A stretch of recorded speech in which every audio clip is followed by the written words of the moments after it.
शंखनाथ हिंदी समाचार में आपका स्वागत है। आइए नजर डालते हैं आज की सुर्खियों पर। पीएम मोदी ने जलगांव में लखपति दीदियों से की बात। लखपति दीदियों का ये उत्साह और विश्वास अद्भुत है। देश भर की लखपति दीदियों को प्रणाम किया।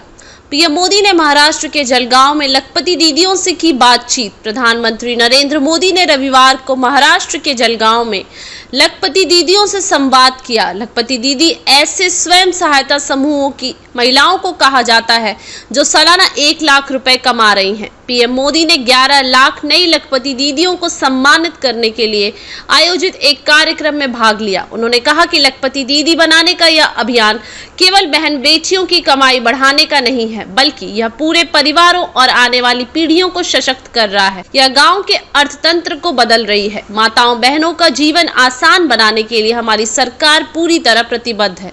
जलगांव में लखपति दीदियों का उत्साह और विश्वास अद्भुत है। देश भर की लखपति दीदियों को उन्होंने प्रणाम किया। जलगांव में महिलाओं के एक समूह ने प्रधानमंत्री मोदी का स्वागत किया, जिसके बाद उन्होंने कुछ स्वयं सहायता समूहों SHG की सदस्यों से बातचीत की। अधिकारियों के अनुसार स्वयं सहायता समूह पशुधन क्षेत्र में सक्रिय है, जबकि अन्य कृषि सखी और नमो ड्रोन दीदी जैसी सरकारी योजनाओं में भी योगदान दे रहे हैं। प्रधानमंत्री नरेंद्र मोदी का जलगांव में लखपति दीदी मिलन समारोह के रविवार सुबह हवाई अड्डे पर आगमन हुआ।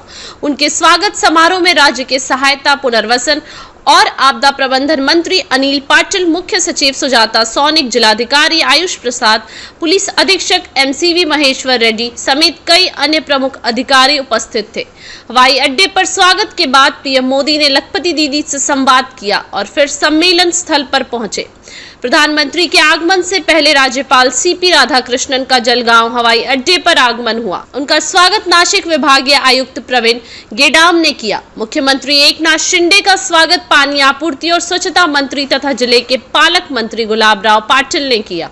इस अवसर पर उप मुख्यमंत्री देवेंद्र फडणवीस और उप मुख्यमंत्री अजीत पवार का भी स्वागत पालक मंत्री गुलाबराव पाटिल ने किया।